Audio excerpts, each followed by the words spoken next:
Good evening, students. I hope you would be better at your home nowadays. Today, in this time, I am going to teach you about Walt Disney in this second episode. In this episode, I am just going to talk the page number 73. I shall explain the biography of Walt Disney both in Hindi and in English. From an early age, Walt Disney showed a great aptitude for drawing and painting. प्रारंभिक काल में Walt Disney ने drawing और painting के प्रति अपनी अभिरुचि को दिखाया. He often traded his drawings for haircuts with local barber and sold his paintings to his neighbors.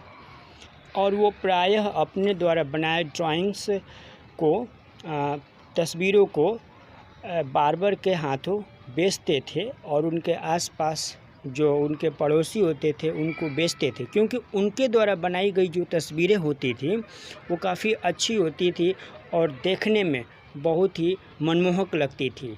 इसलिए उनके तस्वीरों को खरीदने वाले लोगों की तादाद लग जाती थी. He attended McKinley High School where he took drawing and photography classes and was a contributing cartoonist for the school paper. उन्होंने मैककिनली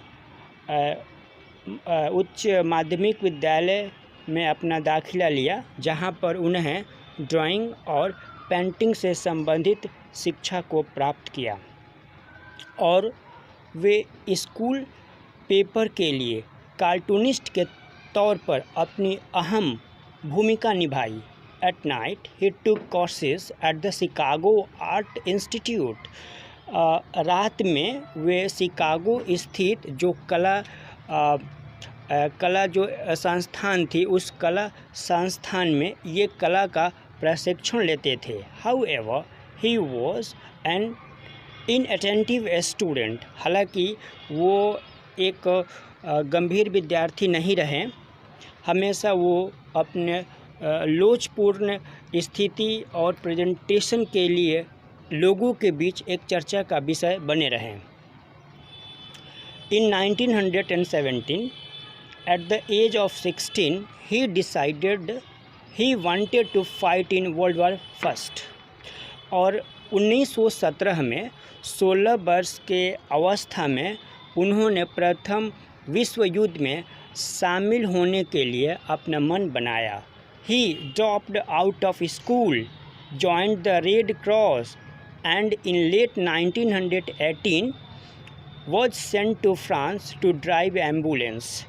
और वर्ल्ड वार प्रथम में भाग लेने हेतु उन्होंने स्कूल में अपनी पढ़ाई को छोड़ दिया, अर्थात वो स्कूल छोड़ दिए और रेड क्रॉस नामक संस्था को ज्वाइन कर लिया. और 1918 के बाद उन्हें फ्रांस भेजा गया एम्बुलेंस चलाने के लिए और एम्बुलेंस के द्वारा जो भी पीड़ित व्यक्ति थे उनको अस्पताल तक पहुंचाने में. When Walt Disney returned from France in 1919, he moved to Kansas City to pursue a career as a newspaper artist and began experimenting with camera.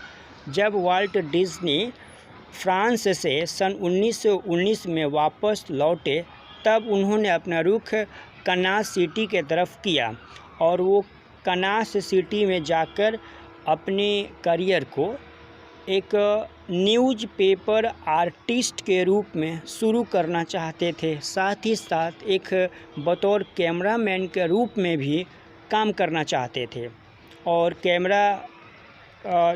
कैमरे के जो तौर तरीके होते हैं, कैमरे ऑपरेट करने के जो तौर तरीके होते हैं, उसमें तमाम अनुभवों को लेने के लिए इन्होंने प्रशिक्षण लेने का भी मन बनाया. he decided that he wanted to start his own animation business. इसलिए उन्होंने यह निर्णय किया कि वे अपनी एनिमेशन जो बिज़नेस है उसकी शुरुआत करना चाहते हैं. So he acquired a studio where he made a series of 7-minute fairy tales called Alice Comedies. इसलिए उन्होंने एक स्टूडियो की स्थापना की जहां पर पहली बार उन्होंने 7 मिनट की एक फेरी टेल्स की शूटिंग की जिसका नाम एलिस कॉमेडी था.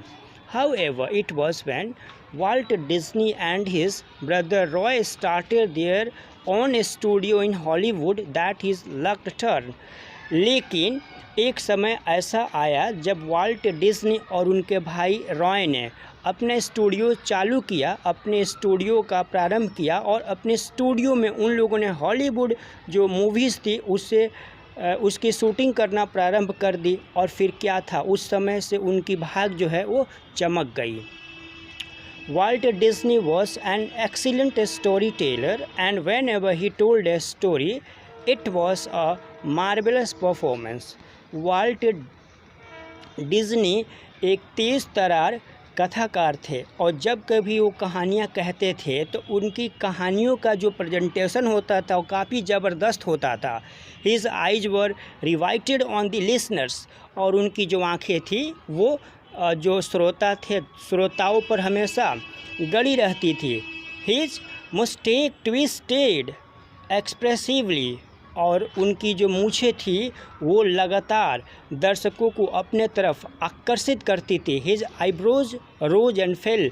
और जब उनकी प्रेजेंटेशन होती थी कहानियों का तो उनके कहानियों के एक्शन पर उसकी जो भौं जो थी वो काम करती थी. And his hands moved with the grace of a music conductor. और उनकी हाथें जो थी जिस तरह से कहानी का प्लॉट जो था आगे बढ़ता था, ठीक कहानियों के प्लॉट के साथ तारतम्य बैठाते हुए उनकी हाथें जो थी वो कार्य करती थी. He made the entire story come alive before his spectators and it was this skill that he turned into an art which he transferred to his animations.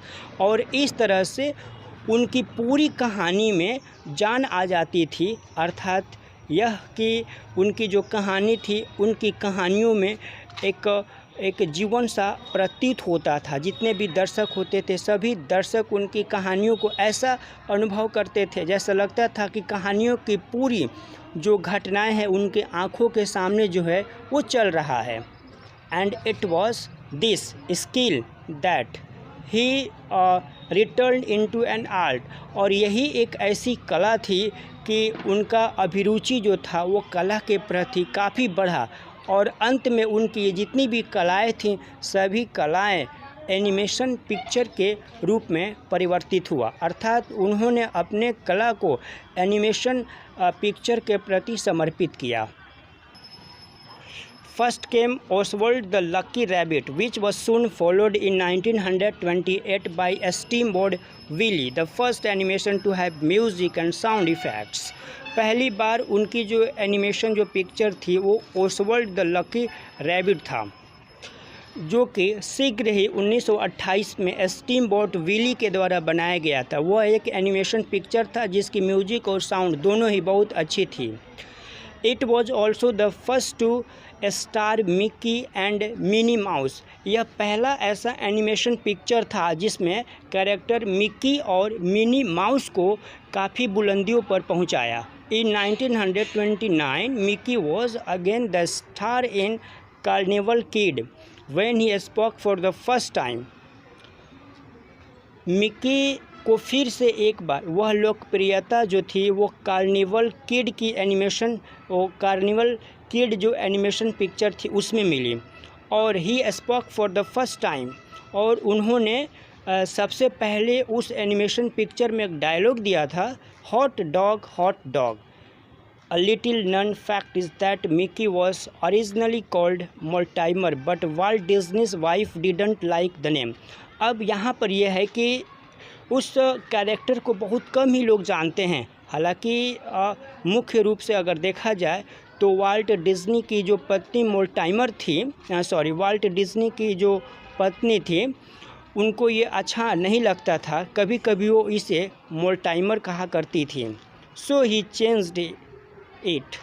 In 1929 Walt Disney created the silly symphonies series, और इस तरह 1929 में Walt Disney ने एक सिली सिम्फोनीज की रचना की। ये एक सीरीज़ था, तमाम एनिमेशन पिक्चर का एक सीरीज़ था, विच फीचर्ड मिकीज़ न्यूली क्रिएटेड फ्रेंड्स, जिसमें मिक्की के जितने भी दोस्त थे, मित्र थे, उन सभी मित्रों को दिखाया गया। डोनाल्ड डक, गोफी एंड प्लूटो, ये सभी उसके मित्र थे। एक तरह से आप कह सकते हैं कि ये सब के सब एक कार्टूनिस्ट कैरेक्टर थे। Then came Flowers and Trees in 1932, the first cartoon produced in color which won Walt Disney the first of his many Academy Awards। और तब उनकी एक और एनिमेशन पिक्चर आई जिनका नाम था फ्लावर्स एंड ट्रीज़, जो कि 1932 में शूट हुई थी। और ये जो थी इसको जो है ऐसा ये एनिमेशन पिक्चर था जिसमें वाल्ट डिज्नी को पहली बार साहित्य अकादमी पुरस्कार से सम्मानित किया गया। In this way we can say that the lesson Walt Disney has got over, and I think that you will have understood this chapter from the core of your heart. In this chapter here at I will have convinced all the things both in Hindi and in English. Thank you and have a good day.